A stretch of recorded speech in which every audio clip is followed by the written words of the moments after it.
real investigation into how many black leaders who endorsed communism were actually Freemasons has yet to be presented. And that is entirely the point of this series, titled Black Reds of Pan-Africanism.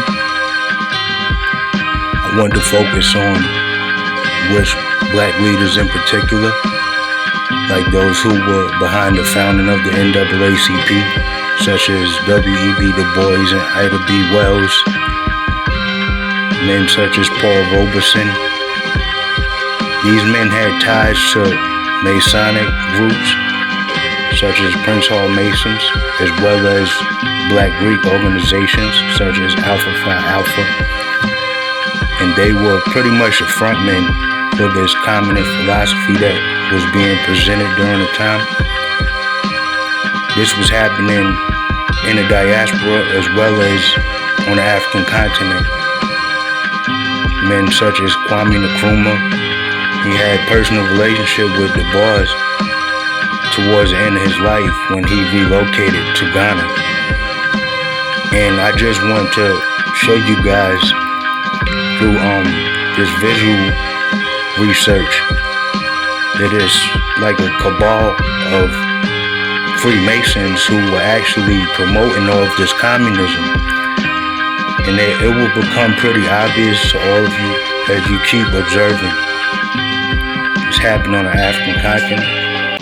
And it was actually a cabal of Masons who were responsible for promoting communism all throughout Russia and other European countries. And this goal of achieving a completely African communism, it was pretty much something that started in the Kremlin.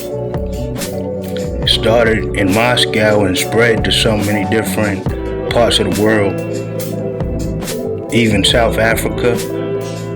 Men like Nelson Mandela were endorsing communism in his younger days before he was elected president.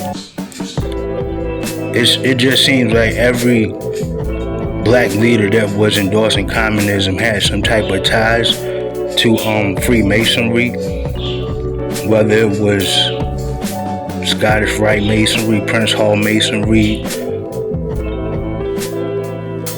even African leaders who were Rosicrucians. Nelson Mandela was a knight in the Order of St. John. I mean, the same way a group of Freemasons and occultists spread communism all throughout Russia, it was the same type of secret society men who spread this communist philosophy in different African countries.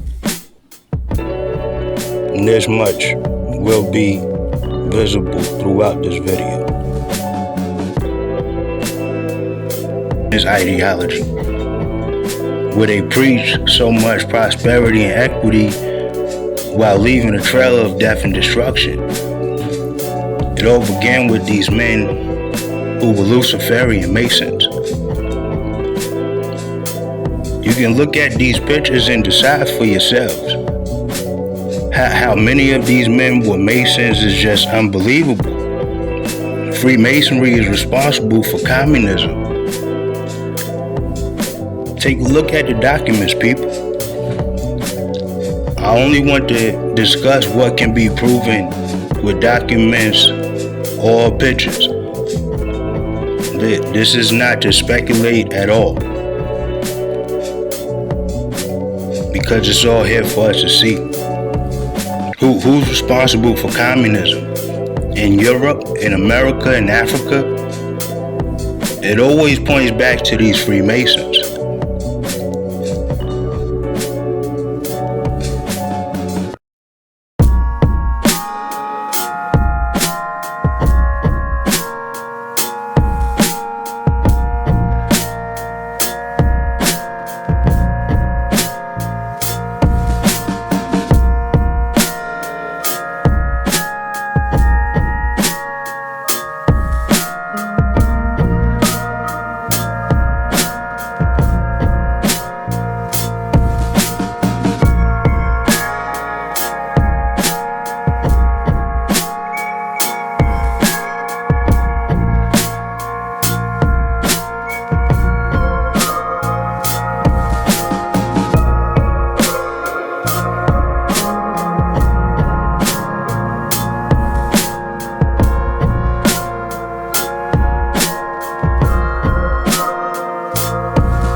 after all of the death and destruction that occurred in Russia as a result of communism, as well as in socialist states such as Germany, what could have made African leaders endorse socialism and communism in such an extreme way that they did? Why did they choose to situate capitalism with imperialism in exchange for an ideology that was equally as European?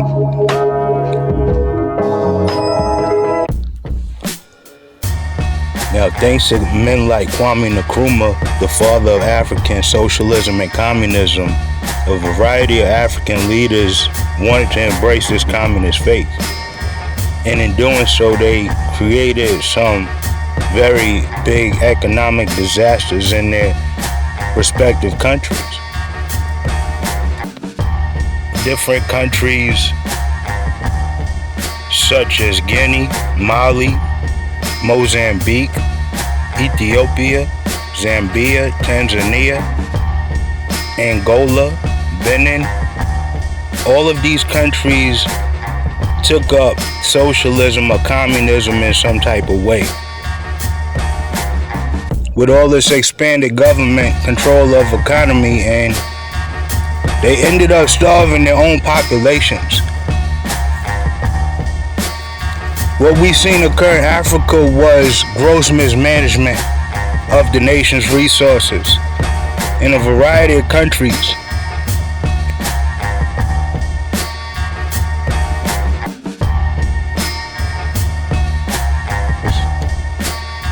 To the point that the countries were a lot poorer after they gained independence from former imperialists. But it was their ties to these secret societies that made them keep pushing on in the face of so much catastrophe. The only successful socialist experiment that occurred in Africa occurred under Gaddafi in Libya. And this was the result of the massive oil reserves he had at his disposal. And he did not mismanage these oil reserves. These oil resources were put to very practical use, and they benefited all of Libya and became the only successful socialist experiment in all of the African continent. Gaddafi grew so strong with his oil reserve monies that he wanted to reshape the African continent in a true socialist fashion. With one currency, one continental army, and he really became the only threat to the Western world. He attempted to do what the BRICS coalition is currently doing on a global stage, people. Gaddafi, with his African dinar, the gold dinar, posed a very real threat to the Western world. And it was his managing of his country's oil resources that made this socialist experiment a success, compared to every other disaster that occurred in Zimbabwe, where 4 million people ended up fleeing the nation to neighboring countries due to starvation. Or in Guinea, Tanzania, Mali. So many African countries where these socialist experiments failed. But yet, it was their involvement with these Masonic orders, Masonic rites, that made them keep pushing the same communist agenda in the face of so much death and destruction. Now, this just goes to show you how corrupted these so-called leaders can become when they identify with these rights.